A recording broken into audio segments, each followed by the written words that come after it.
아침에 눈 뜨자마자 속이 쓰리고 혈압약은 챙겨 먹는데 거울 보면 얼굴빛이 예전 같지 않죠. 무릎은 끽 소리를 내고 화장실은 늘 오늘도 실패. 이런 날 올리브 오일이 좋다길래 한 숟갈 들이켰다가 오히려 속이 더부룩해지고 설사까지 나면 그때 드는 생각이 딱 하나죠. 올리브 오일. 나한테는 독인가? 처음부터 끝까지 보시면 올리브 오일이 약이 되는 사람, 독이 되는 사람이 왜 갈리는지 깔끔하게 정리됩니다. 마지막에 진짜 꿀팁도 나옵니다. 시작하겠습니다. 혹시 이런 경험 있으세요? 몸에 좋다는 말 듣고 공복에 올리브 오일을 한 숟갈. 그런데 10분에서 30분 안에 속이 울렁거리고 트림이 올라오고 배가 꾸르륵. 심하면 갑자기 화장실로 뛰어가게 됩니다. 여기서 오해가 생깁니다. 올리브 오일이 나쁜 게 아니라 타이밍과 용량, 그리고 내 몸의 조건이 안 맞았던 거예요. 올리브 오일의 핵심은 두 가지입니다. 첫째, 올레산. 쉽게 말해 기름인데도 혈관에 덜 부담되는 지방 쪽에 가깝습니다. 둘째, 폴리페놀. 쉽게 말해 몸 안에서 녹슨 것처럼 망가지는 걸 늦춰주는 방패예요. 그런데요, 위가 예민하거나 담낭, 그러니까 쓸내 쪽이 약하거나 역류성 증상이 있으면 공복 한 숟갈은 방패가 아니라 자극 스위치가 될 수 있습니다. 그래서 첫 번째 규칙은 이겁니다. 공복 원샷은 모두에게 정답이 아닙니다. 처음 시작은 티스푼 1, 약 5ml부터 공복이 불편하면 식사 중간 또는 빵, 요거트, 샐러드와 같이 한 숟갈이 좋다더라는 말보다 내 속이 편한 방식이 정답입니다. 올리브 오일 샀는데요. 어떤 건 목이 칼칼하고 약간 쓰고 어떤 건 그냥 미끄러운 기름 같죠? 여기서 많은 분이 불안해합니다. 쓴맛이면 상한 건가? 목이 따가우면 내 위가 망가지는 건가? 오히려 반대일 때가 많습니다. 쓴맛, 칼칼함은 종종 폴리페놀 신호일 수 있어요. 단 주의할 점. 역한 냄새나 눅눅한 견과 냄새처럼 산패 냄새는 예외입니다. 올리브 오일 종류를 딱 3개로만 정리해 볼게요. 첫째, 엑스트라 버진 향, 쓴맛, 칼칼함이 살아있고 유효 성분이 상대적으로 풍부합니다. 둘째, 버진이나 퓨어 향과 성분이 중간입니다. 셋째, 리파인, 그러니까 정제유 향이 거의 없고 성분도 많이 줄어들 수 있어요. 엑스트라 버진이 무조건 정답은 아닙니다. 속이 약한 분은 폴리페놀이 많은 오일이 오히려 목이나 위에 자극이 될 수 있어요.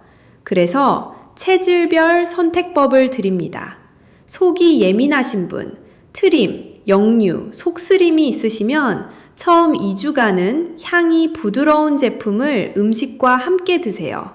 혈관, 콜레스테롤 관리 목적, 엑스트라 버진을 샐러드, 나물 무침, 요거트처럼 차게 드시는 게 좋습니다. 요리용 엑스트라 버진으로도 가능하지만 향이 부담되면 요리용 제품을 따로 분리하세요. 지금부터 산도 이야기가 나올 텐데 이걸 알면 광고 문구에 덜 흔들립니다. 여기까지 정리된 게 도움이 되셨다면 구독과 좋아요 한 번만 눌러두세요. 뒤에 나올 보관 꿀팁이랑 이어지면 완전히 연결됩니다. 산도 0.2%, 산도 0.1%. 숫자가 낮을수록 좋은 것처럼 보이죠? 그래서 비싸면 더 믿게 됩니다. 산도는 한 가지를 말해줍니다. 쉽게 말해 올리브 열매가 얼마나 잘 발리되고 얼마나 빨리 짜였는지를 보여주는 지표 중 하나예요. 다만 산도가 말해주지 못하는 것도 있습니다. 약과 향, 폴리페놀의 체감, 그러니까 쓴맛이나 칼칼함, 그리고 내 몸에 맞는 편안함. 산도가 낮아도 보관이 억만이면 산패됩니다. 반대로 산도 숫자가 그럴듯해도 햇빛, 열, 공기를 맞는 순간 오일은 빨리 늙어요. 즉, 산도는 입학 성적표이고 보관은 재학 중 성적입니다. 이건 꼭 체크하세요. 그래서 2가지 숫자만 기억하세요. 하루 권장량 1에서 2큰술, 약 15에서 32ml. 처음 시작 1 작은 술, 약 5ml. 그리고 산도는 낮을수록 좋다보다 내가 실제로 맛있게, 꾸준히, 속 편하게 먹을 수 있는지를 더 먼저 보시면 됩니다. 열에 약하다던데요? 페너프투르면 독 된다던데요? 이 말 때문에 올리브 오일을 사놓고도 냉조개만만 넣어두는 분이 많습니다. 결론부터 말하면 적당한 가열은 괜찮습니다. 다만 강불로 연기 나게가 문제예요. 기름은 연기 나는 지점, 그러니까 연기점을 넘기면 성분이 깨지고 냄새가 변합니다. 쉽게 말해 중불 이하로 살짝 볶기, 계란이나 나물 데치고 마무리로 한 바퀴. 그런 방식은 충분히 현실적인 방법입니다. 엑스트라 버진은 유효 성분이 많은 만큼 장시간 가열에서는 그 장점이 줄어들 수 있어요.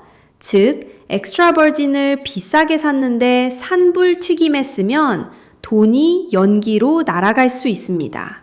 현실적 3단 사용법을 드릴게요. 차게 먹는 용, 샐러드, 두부, 토마토, 요거트, 나물 무침, 약불 요리용 볶어, 오믈렛, 생선 굽기, 연기 나기 전까지만 마무리용, 다 익힌 후 불 끄고 한 바퀴, 향, 만족감, 포만감이 살아납니다. SNS에서 흔히 보죠. 아침 공복에 올리브 오일 플러스 레몬즙 1컵. 듣기만 해도 뭔가 깨끗해질 것 같고 배도 잘 나올 것 같고 근데 실제로는 속이 뒤집히는 분도 많습니다. 레몬즙 자체가 나쁜 게 아닙니다. 레몬은 산이 있고 향이 있고 입맛을 돋웁니다. 문제는 내 위의 컨디션고 농도예요. 올리브 오일은 지방이라 포만감을 주고 레몬은 산이라 침, 소화액 분비를 자극할 수 있어요. 그래서 어떤 분에겐 가볍거가 도는 느낌이 될 수도 있습니다. 하지만 역류성 증상, 위험기질, 속쓰림이 있으면 레몬의 산이 자극 버튼을 눌러요. 여기에 기름이 들어가면 위가 처리할 게 많다고 느끼면서 더부룩함, 트림, 쓰림이 올라올 수 있습니다. 레몬 궁합은 이렇게 바꾸면 안전해집니다. 공복 원샷 대신 식후 30분 레몬즙은 한 컵이 아니라 몇 방울에서 1 작은 술 물에 타더라도 진하게 말고 연하게. 제일 추천 조합은 이겁니다. 올리브 오일 1 작은 술, 플레인 요거트, 레몬즙 몇 방울. 위 자극은 줄이고 꾸준히 가기 좋습니다. 변비에 좋다는 말 믿고 2큰술 드셨는데 오히려 배가 아프고 화장실만 들락날락. 그러면 나는 안 맞나 보다 하고 포기하죠. 이건 실패가 아니라 과속인 경우가 많습니다. 기름은 장을 부드럽게 만들고 대변이 지나가는 길을 매끈하게 할 수 있어요. 하지만 장이 준비되지 않았는데 갑자기 많이 들어오면 장 입장에서는 물건이 너무 많이 왔다가 돼서 설사처럼 반응할 수 있습니다. 그리고 또 하나, 담낭, 그러니까 쓸개가 예민한 분은 기름이 들어오면 담즙이 확 나오면서 속이 불편해질 수 있어요. 특히 공복에다가 큰 용량이 겹치면 더 그렇습니다. 장 적응 프로그램을 드릴게요. 1에서 3일, 1 작은 술 5ml, 4일에서 7일, 괜찮으면 1 작은 술 반 추가, 2주차 1큰술 15ml로 천천히, 그리고 겸비 목적이면 원샷보다 샐러드, 삶은 채소, 브로콜리, 양배추, 나물, 통곡물빵 한 조각, 이렇게 섬유질과 같이 가는 게 훨씬 부드럽습니다. 캡슐은 간편하죠. 냄새도 덜하고 휴대도 되고요. 그런데 왜 어떤 분은 캡슐을 먹어도 체감이 없을까요? 캡슐이 나쁘다는 말이 아닙니다. 다만 무엇을 기대하느냐에 따라 달라져요. 올리브오일의 체감 포인트는 크게 두 가지입니다. 첫째, 기름 자체의 포만감, 대사리듬. 둘째, 향, 쓴맛, 칼칼함으로 대표되는 성분 체감. 캡슐이나 스틱은 제품마다 다르지만 맛과 향을 거의 느끼지 못하면 섭취 만족감이 낮아 꾸준함이 떨어지거나 경우에 따라선 내가 좋은 걸 먹고 있다는 감각 신호가 약해질 수 있어요. 또한 용량이 생각보다 적어서 한두 알로는 일큰스글이 안 되는 경우도 흔합니다. 현실적인 방법은 이겁니다. 뇌출용, 보조용, 캡슐 스틱 오케이. 습관 만들기, 식습관 교정. 병 제품으로 샐러드, 요거트, 두부에 맛있게. 그리고 제일 현실적인 방법은 이거예요. 집에서는 병, 밖에서는 스틱. 이렇게 역할을 나누면 실패 확률이 확 줄어듭니다. 좋다니까 버티면서 먹었는데 몸이 계속 보내는 신호가 있죠. 이 신호를 무시하면 올리브 오일은 약이 아니라 스트레스가 됩니다. 신호를 알면 대부분은 끊는 게 아니라 조정으로 해결됩니다. 체크리스트 5가지 꼭 확인하세요. 첫째, 속쓰림이나 역류가 심해짐. 둘째, 트림이나 더부룩함이 늘어남. 셋째, 설사가 반복됨. 넷째, 기름진 음식만 먹으면 오른쪽 밑대가 불편. 담낭 리듬을 의심해 봐야 합니다. 다섯째, 기름 냄새가 역하게 느껴짐. 산패나 보관 문제 가능성이 있어요. 대부분 내가 안 맞는다가 아니라 너무 많이, 너무 빨리, 너무 공복에, 너무 뜨겁게 또는 너무 오래된 보관, 이 5 중 하나입니다. 해결은 간단한 순서로 갑니다. 1단계, 용량을 1 작은 술로 낮춘다. 2단계, 공복을 피하고 식사와 함께로 바꾼다. 3단계, 가열은 중불 이하로 바꾼다. 4단계, 오일 상태를 점검한다.